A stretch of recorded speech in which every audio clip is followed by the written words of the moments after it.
বাটা মাছের ঝাল সর্ষে বাটা দিয়ে। প্রথমে নুন হলুদ মাখিয়ে নেব।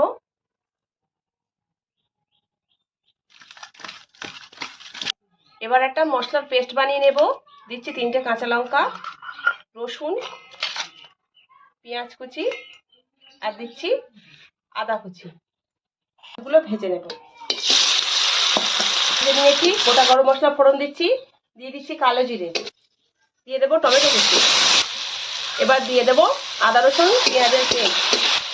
এবার দিয়ে দেবো জিরের গুঁড়ো, লঙ্কার গুঁড়ো, স্বাদ মতো নুন আর হলুদের গুঁড়ো।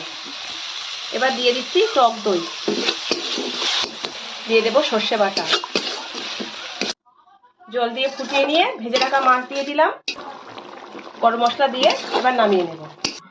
তৈরি হয়ে গেছে বাটা মাছের ঝাল। ভিডিওটি পুরো দেখে